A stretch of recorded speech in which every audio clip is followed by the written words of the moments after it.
장부터 이어지는 초막절의 축제가 이제는 마지막을 향해 달려가고 있었습니다. 그러던 중에 요한복음 8장에 들어서자마자 서기관들과 바리새인들이 음행 중에 잡힌 여자를 예수 앞에 끌고 와서 예수를 고발할 조건을 얻고자 하였습니다. 그들은 율법에 대한 논리적인 논쟁으로도 예수님을 이길 수가 없었고, 무리들을 선동하여 예수님을 잡고자 하였으나 무리들이 그들의 뜻대로 움직여주지 않았죠. 하수인들을 보내서 예수를 잡아오라 하였으나 오히려 예수님을 잡으러 간 그 하수인들이 예수님의 말씀에 끌려 그를 잡지 못하고 빈손으로 돌아오게 되었죠. 바리새인들은 예수님이 행하시는 기적과 이적에 대해서도 인정하고자 하지 않고 트집만 잡으려고 했었던 사람들이었습니다. 그렇기에 그들로 말미암아 일어나는 모든 사건과 이야기들은 그 목적이 선하지 못하고 악한 것들로 가득 차 있었던 것입니다. 병든 자들과 귀신 들린 자들, 그리고 아픈 자들과 소외된 자들을 향한 그들의 시선은 어떻게 하면 자신들의 목적을 이룰 수 있는 수단으로 사용할 수 있을지, 어떻게 하면 예수를 공격할 수 있는 도구로 사용할 수 있을지 거기에 집중이 되어 있었습니다. 그러니까 이웃들을 바라보는 시선이, 바리새인들이 가지고 있는 이웃들을 바라보고 있는 시선이 이렇게 한정되어 있었다 하는 것이죠. 요한복음 8장 1절부터 11절까지의 내용을 보면 간음하다가 현장에서 잡힌 여인이 서기관들과 바리새인들에 의해서 끌려 나왔습니다. 근데 우리는 성경을 읽으면서 한 가지 질문을 할 수가 있죠. 이 여인은 어떻게 현장에서 잡힐 수가 있었을까요? 제가 좀 전에 말씀드렸죠. 초막절의 축제가 마지막으로 이어지고 있었다. 그러니까 예루살렘 이 도시 가운데 수많은 사람들이 몰려와 있었다라는 것이죠. 사람들이 많이 몰려드는 이 축제 기간 동안에 어떤 대담한 커플이 현장에서 잡힐 만한 그런 장소에서 음행한 일을 저지를 수 있었을까요? 그리고 두 번째, 바리새인들이 간음하다가 현장에서 잡힌 사람에 대해 성경에 모세 율법에 돌로 쳐 죽여야 된다라고 나와 있는 그 율법을 찾아가 보면 크게 두 가지로 나뉠 수가 있습니다. 레위기 20장과 신명기 22장에서 기록이 나타나 있는데요. 제가 읽어 드리겠습니다. 레위기 20장 10절에 이렇게 기록되어 있습니다. 누구든지 남의 아내와 간음하는 자, 곧 그의 이웃의 아내와 간음하는 자는 그 간부와 음부를 반드시 죽일지니라. 이렇게 기록되어 있습니다. 그리고 신명기 22장 22절에도 이렇게 기록되어 있죠. 어떤 남자가 유부녀와 동침한 것이 드러나거든 그 동침한 남자와 그 여자를 둘 다 죽여 이스라엘 중에 악을 제할지니라. 이렇게 기록되어 있습니다. 자, 그런데 예수님 앞에 끌고 온 사람은 누구만 있었죠? 바리새인과 서기관들이 끌고 온 사람은 여인만 있었습니다. 음행한 여자만 잡아왔습니다. 바리새인들이 그렇게 내세우는 모세 율법에는 레위기에 보면 간부와 음부를 다 죽일지니라. 신명기에는 남자와 여자를 다 죽일지니라. 이렇게 기록되어 있는데 바리새인들이 끌고 나온 음행한 사람은 누구뿐이었습니까? 여인뿐이었죠. 율법을 대하는 태도가 또 그들의 삶에서 나타나는 그 모습을 통해 과연 바리새인들은 율법을 거룩한 말씀 그리고 하나님의 마음이 담겨져 있는 것, 하나님의 뜻이 담겨져 있는 것으로 생각하고 있었는지가 의심스러운 항목입니다. 반면에 예수님께서는 계속해서 율법을 폐하러 온 것이 아니라 완전하게 하러 오신 그 사실을 보여주셨습니다. 정죄하고 처벌에 빠지고 율법으로 말미암아 사람들이 두려움에 떨고 두려움에 빠지게 만드는 것이, 그것이 율법이 아니라 하나님의 사랑을 바르게 깨닫고 죄의 매인 자들 그리고 질병의 매인 자들, 형식과 법칙의 매인 자들을 풀어 자유하게 하는 것이 하나님의 뜻, 즉 율법임을 다시 선포하고 계십니다. 그러한 사실들이 요한복음 8장 1절부터 11절까지의 말씀 속에 잘 나타나 있습니다. 바리새인들은 예수님을 함정에 빠뜨리기 위해서 간음법에 대한 계명을 가지고 왔습니다. 그리고 현장에서 잡은 그 죄인을 데리고 나왔죠. 그런데 예수님은 그 계명을 통해 나타나고 있는 하나님의 사랑을 몸소 보여주시고 증거하셨습니다. 가늠한 남자와 여자를 반드시 죽여라라고 하는 이 메시지에 집중을 하게 된다면 이것이 처벌이고 보복이고 엄격한 법 집행과 같은 것들이 보이지만 결국 그런 큰 죄를 저지른 자들을 죽임으로 간음의 피해자들을 보호하고 또 이스라엘 공동체 가운데 남아 있을 악의 뿌리들을 뽑는다라고 하는 것에 있어서 하나님의 큰 사랑, 하나님의 더 큰 목적을 우리가 알 수 있는 것입니다. 죄를 지은 사람들을 단순히 죽이는 것 이렇게만 생각을 한다면 율법이 거기에 매일 수밖에 없습니다. 그러나 하나님께서 왜 이러한 명령을 내리셨는지 왜 그러한 큰 죄를 저지른 사람들을 돌로 쳐 죽이라, 죽이라라고 명령하셨는지에 대해서 그 일이 그 죄가 일어난 이후에 어떻게 처리할 것인가, 어떻게 처벌할 것인가 여기에 집중한 것이 아니라 어떻게 하면 죄에 빠지지 않을 수 있을까? 어떻게 하면 더 죄를 짓지 않고 하나님의 뜻대로 살 수 있을까? 어디에 집중하느냐에 따라서 그들의 행동이 달라지는 것입니다. 바리새인들의 행동 속에는 바리새인들이 율법을 해석하는 그 마음 속에는 처벌과 그 율법의 법칙에 매여 있었던 것이죠. 그러나 예수님께서 바라보신 율법의 내용은 처벌과 법칙보다도 그 안에 담겨져 있는 하나님의 사랑에 더 집중하셨던 것입니다. 그래서 예수님은요, 바리새인들을 향해 논리적인 말씀으로 공격하지 않으셨어요.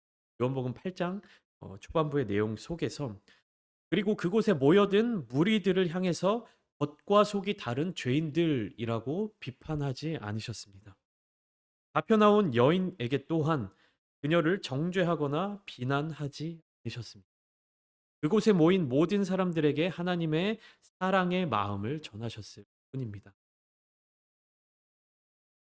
그들의 목적, 그들이 예수님을 찾아온 목적, 음행한 여인을 데리고 나온 목적, 온 무리들이 그곳에 나와서 그 현장의 모습들을 구경하고 있는 그 속마음들, 그들의 본심이 무엇이든 간에 예수님께서는 이 겉과 속이 다른 사람들 혼내지 않으시고 비판하지 않으시고 거기 모인 모든 사람들 각자 각자에게 맞추어진 하나님의 사랑의 말씀을 전해 주셨습니다.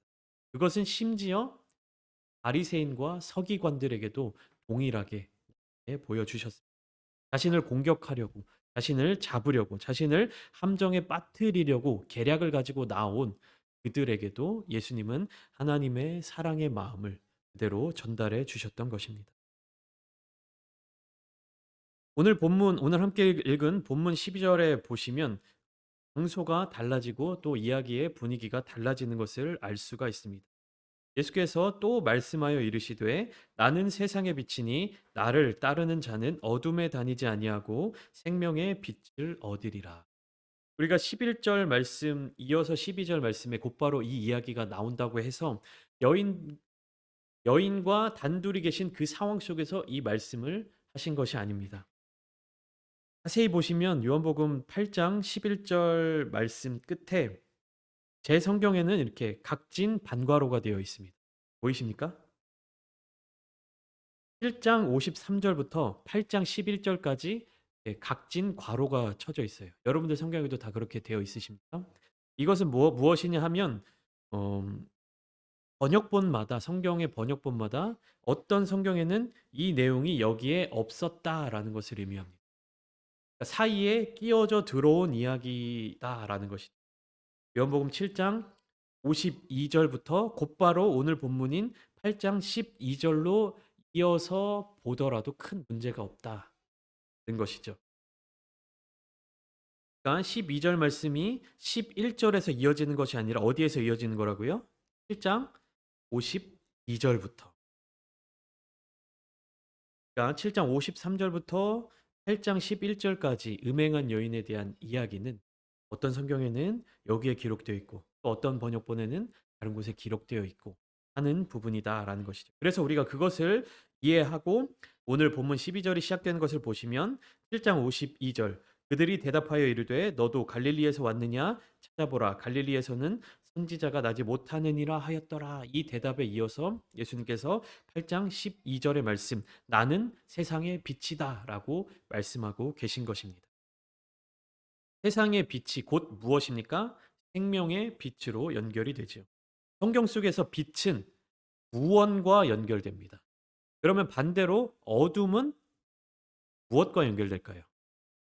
사망과 심판과 연결됩니다.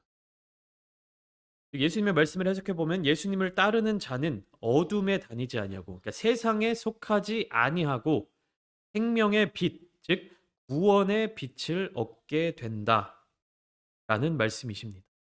요한복음 1장에 보면 말씀이 육신이 되신 예수 그리스도의 이야기로 그 설명으로 말씀이 시작되고 있죠.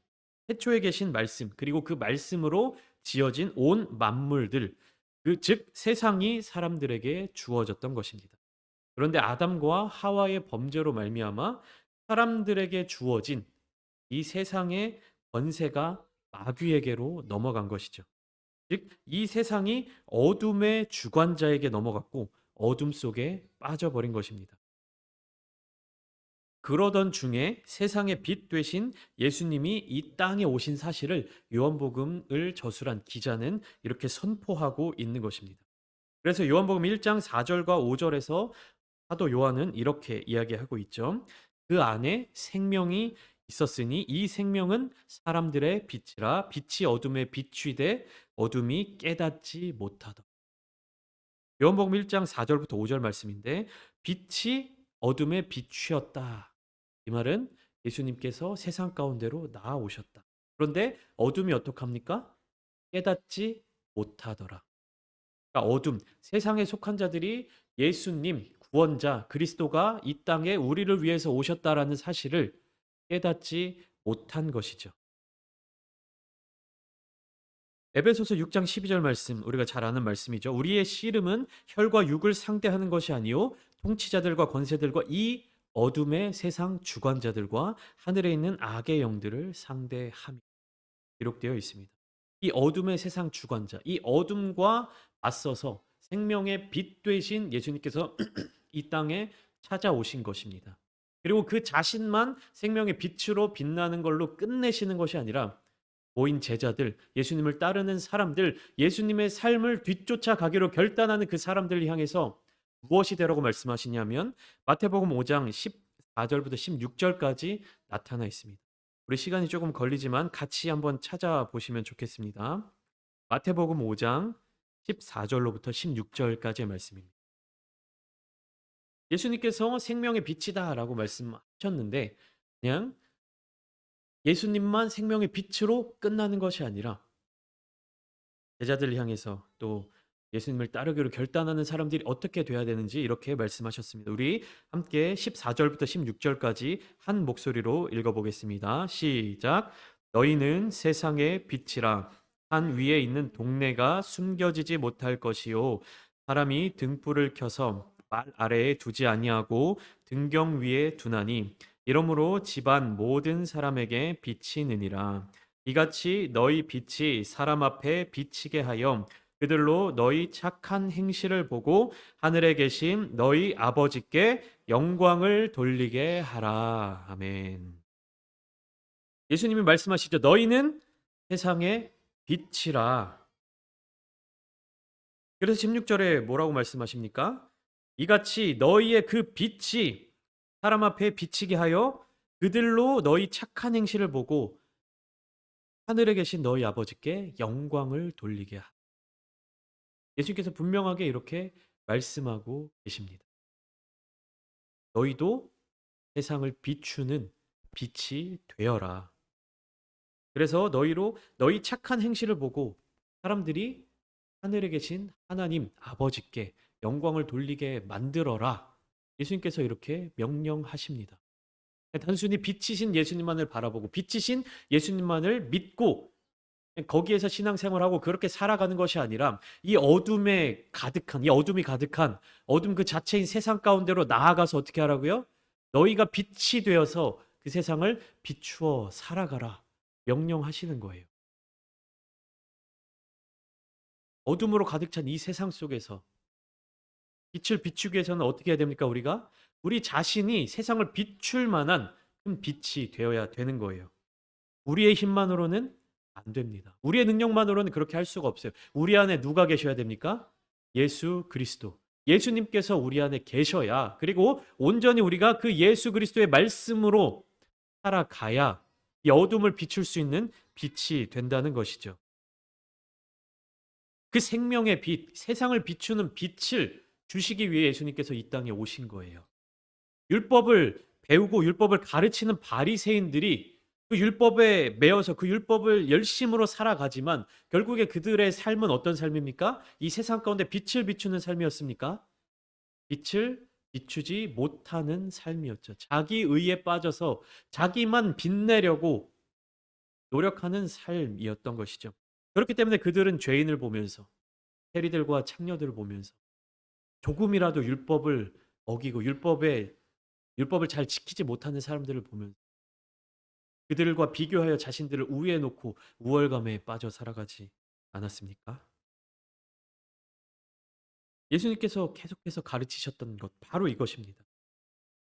그러니까 우리 믿는 그리스도인들이 뭐 행실이라든지 행동이라든지 이런 거 상관없이 믿음이면 된다. 좋은 믿음만 가지면 된다. 이 이야기 자체가 어폐가 있는 거예요. 좋은 믿음을 가진 사람들은 반드시 무엇이 따라옵니까? 좋은 행실이 따라옵니다. 그것이 빛을 비추는 행위예요. 예수 그리스도의 빛을 그냥 나 혼자 가지고 있고 나 혼자 그것을 감싸고 있는 것이 아니라 나 혼자 그 빛을 보면서 만족하는 것이 아니라 반드시 예수님을 믿는 자들은, 예수님을 따르는 제자들은 무엇으로 이어집니까? 세상에 어둠을 밝히는 빛을 비추는 자들로 바뀌어 나가야 하는 것이죠. 그런데 많은 그리스도인들이 이것을 망각하면서 살 때가 있어요. 나의 행위, 나의 신앙적인 모습, 꼬박꼬박 나와서 예배 드리면 되지. 헌금 생활 잘 하면 돼. 거기에 그친 사람들이 너무나도 많이 있다는 것입니다. 하지만 그 모든 행실, 우리가 헌신하고 우리가 열정을 다하고 예배에 참여하고 기도하고 찬양하고 말씀 듣고 신앙생활이라고 하는 그 생활 속에서 반드시 이어져야 되는 것은 무엇입니까? 우리의 그 행실을 통해서 하나님께서 영광 받으셔야 된다. 예수님을 믿는 자들에게든 예수님을 알지 못하는 자들에게든 예수 믿는 사람, 저 사람은 저 친구는 교회를 다니기 때문에 예수를 믿는 사람이기 때문에 뭔가 달라도 다르구나. 요즘같이 이 세상 가운데 어둠이 만연한 시기가 없었습니다. 더 세상에 악한 것들이 득세하고 있고 더 세상의 어두운 부분들이 우리를 조이면서 다가오고 있죠.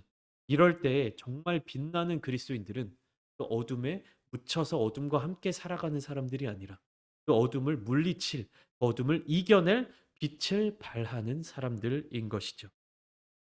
그래서 마태복음 5장 17절에 예수님께서 이어서 이렇게 말씀하십니다. 내가 율법이나 선지자를 폐하러 온 줄로 생각하지 말라. 폐하러 온 것이 아니요 완전하게 하려 함이. 예수님은 바리새인들과 서기관들의 그 율법을 지키려는 그 행위 자체를 비판하거나 비난하거나 그렇게 하지 말아라라고 하시지 않으셨습니다. 그들이 그렇게 열심을 다해서 율법을 지키려고 하는 모습들, 야, 그거 안 지켜도 돼. 그렇게 안 해도 돼. 이렇게 말씀하신 것이 아니에요. 오히려 예수님께서는 잘 지킬 수 있도록, 그리고 그 지킴으로 말미암아 하나님의 영광이 나타낼 수 있도록, 그리고 그 율법 속에 숨겨진 감추어진 하나님의 뜻, 하나님의 마음을 온전하게 느낄 수 있도록 계속 가르쳐 주신 것입니다. 그러니까 이게 얼마나 어려운 거예요. 단순히 그냥 율법에 나와 있는 것 지키고 안 지키고 이것은 오히려 쉽다는 얘기입니다. 서기관들과 바리새인들이 했던 것처럼 글자 그대로 이 글자 이거는 어긋나니까 지켜야지, 지키지 말아야지. 뭐가 옳은 것인지 그른 것인지 그렇게 생각하는 것은 오히려 쉽다.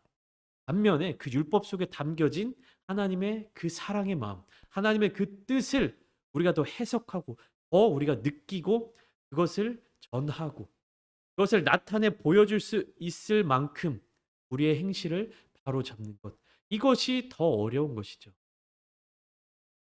예수님께서는 바리새인들을 대해서 또 그들을 향한 사랑의 마음으로, 긍휼의 마음으로 계속해서 이것을 가르쳐 주셨던 것입니다. 그렇기 때문에 오늘 본문으로 돌아와서 요한복음 8장 13절과 14절을 보면 예수님의 증언이 나타나고 있죠. 그런데 예수님께서 계속 자기 자신을 증언하시고 자기 자신을 증거하시는 그 이야기에 대해서 바리새인들은 뭐라고 이야기하냐면 예수님의 모든 말씀들이 다 예수 자신을 위하여 하는 증언이라고 생각했습니다. 그러니까 예수님이 하는 모든 말들이 자기 자신을 지키려고 하는 말이다. 이렇게 생각한 것입니다. 그렇지만 실제는 어떻습니까? 예수님께서는 가장 먼저 하나님의 뜻을 위해서 자기 자신을 증거하셨습니다. 그리고 두 번째로 많은 사람들이 예수 그리스도를 믿게 하기 위해서 하셨습니다. 그러니까 바리새인들이 주장하는 것처럼 예수님 그 자신의 유익을 위해서 증거하신 것이 아니에요. 하나님의 뜻을 전하기 위해서 자신을 증거하셨고, 그리고 그 하나님의 뜻을 더 많은 사람들이 듣고 회개하고 돌이키게 하기 위해서 계속해서 나타내 보이시고 하셨던 것입니다. 예수님의 형제들이 예수님에게 뭐라고 이야기하죠? 더 많은 사람들에게 보이기 위해 예루살렘으로 가서 기적과 이적을 행해라. 그리고 바리새인들의 모습은 어떻습니까? 자신들의 위치, 자신들의 명예, 자신들의 권력을 지키기 위해 많은 것들을 보이고 증언했습니다. 그러나 예수님은 그렇게 하지. 그래서 이어서 15절에 예수님이 이렇게 말씀하십니다. 너희는 육체를 따라 판단하나 나는 아무도 판단하지 않게 하노라. 육체를 따라 판단하는 것은 세상에 속한 판단, 그리고 겉으로 드러나는 모습들로 인한 심판을 이야기합니다. 근데 예수님은 아무도 판단하지 않으신다라고 말씀하셔요. 그러니까 자기 자신을 사람들에게 증거할 뿐, 하나님의 뜻을 사람들에게 보여주시기만 할 뿐, 나를 믿어라, 막 이렇게 강요하시는 것이 아니라는 거예요. 판단을, 너 왜 안 믿냐? 너 왜 믿냐? 이렇게 해서 판단하고 심판까지 하시는 것이 아니라 예수님은 단지 그 자신을 증거할 뿐입니다. 그러니까 더 많은 이들이 믿게끔 증거하시는 거죠. 그리고 예수를 믿고 따르는 그 삶은 누가 선택하는 겁니까? 자신이. 그들 자신이 선택하는 거예요. 억지로 예수님이 이 사람들을 우리들을 데려다가 예수님을 믿을 수 있게 하나님을 믿을 수 있게 해 주시는 것이 아니라 예수님의 그 복음의 말씀을 듣는 사람들이 스스로 선택해서 예수를 따르는 삶을 살기로 하나님을 믿는 그 믿음대로 살기로 결단하는 겁니다. 그 결단을 위해서 예수님께서는 계속해서 말씀을 해 주신 것이죠. 그리고 계속 이어서 말씀을 하십니다. 16절에 만일 내가 판단하여도 내 판단이 참되니 이는 내가 혼자 있는 것이 아니요 나를 보내신 이가 나와 함께 계심이라. 나의 말, 나의 증거 이것들은 내가 나를 위하여 증거하는 것인데 만약에 그것이 나의 의지가 아니더라도 그 나의 증거 가운데 나의 의지뿐만 아니라 누구의 의지가 같이 들어있다? 하나님의 의지가 같이 들어있다라는 것이죠. 17절에 너희 율법에도 두 사람의 증언이 참되다 기록되었으니 이게 무슨 말이냐면 한 사람만의 증거만으로는 처벌을 하거나 판결을 내릴 수 없다는 것이에요. 그러니까 예수님께서 나의 증거 그리고 나의 증거 안에 하나님께서 말씀해 주시는 그 증거 이 두 사람 이상의 증거 그러니까 참된 사실이다. 참된 증거다라고 말씀을 하신 것이죠. 그러니까 바리새인들이 지금 예수님을 상대하면서 수세에 몰려 있습니다. 그래서 19절에 이렇게 이야기합니다. "네 아버지가 어디 있느냐? 네 아버지가 어디 있느냐?" 이 질문 속에는 무엇이 포함되어 있죠? 너의 육신의 아버지, 요셉을 의미하는 것이죠. 그러자 예수님께서 하늘의 언어로 대답을 해 주십니다. "너희는 나를 알지 못하고 내 아버지도 알지 못하는도다. 나를 알았더라면 내 아버지도 알았으리라." 이렇게 대답을 해 예수님께서 계속해서 자신을 증거하시면서 세상의 빛이고 생명의 빛이고 이 빛을 따라 살아야 한다. 이 빛을 따라 너희의 삶을 행실을 바꿔야 한다라고 말씀을 하시는데 사람들은 바리새인들이 이것을 제대로 이해하지 못하는 것입니다. 왜? 논쟁에서 이기려고만 하기 논리적으로 그것을 약점을 파고들어서 그것을 다 무너뜨리고자 하기 그러나 예수님의 이 증언들, 예수님의 이 율법의 해석들, 예수님의 이 말씀 가운데에 빈틈이 있습니까? 빈틈이 없죠. 약점이 없죠. 왜?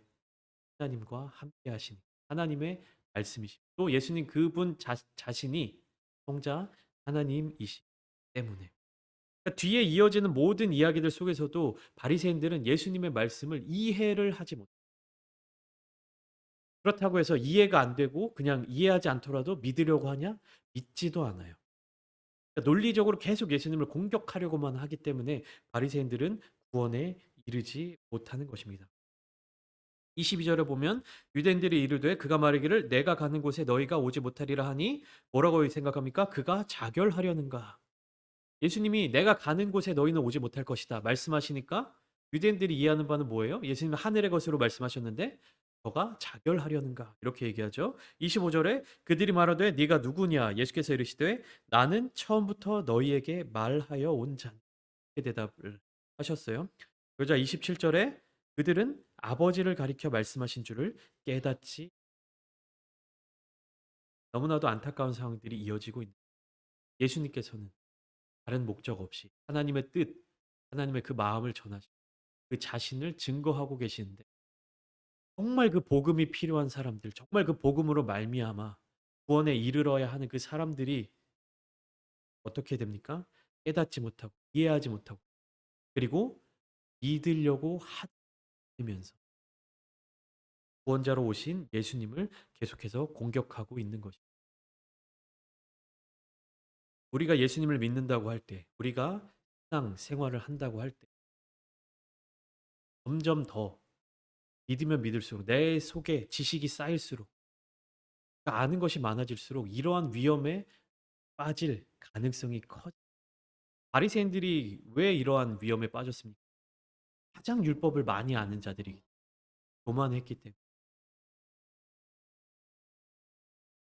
그렇기 때문에 이런 모습에 가장 쉽게 넘어지게 되었습니다. 예수님이 하신 그 말씀, 예수님 그분 자신을 바라보면서 그분 자체를 바라보면서 예수님의 말씀을 붙잡고 그 말씀 속에 담겨져 있는 하나님의 사랑을 온전히 누린 사람들만이 가장 먼저 구원에 이르렀던 것입니다. 내가 지식이 없고 내가 아는 것이 없고 내가 가진 것이 없고 더 나아가서 내가 가장 큰 죄인이다 라는 것을 깨닫고 그러한 삶을 살아갔던 사람들이 가장 큰 은혜를 받고 가장 먼저 변화되고 가장 먼저 주님의 제자가 되었던 것.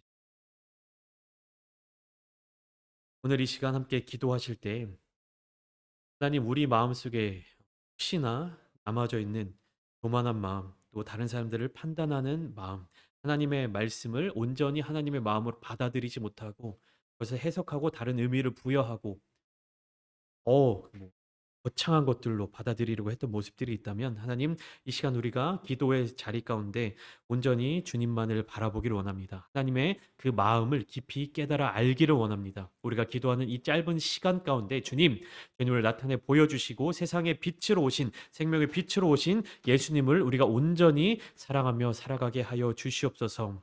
그런 마음으로 기도하는 이 시간 되기를 소망합니다. 제가 기도하겠습니다.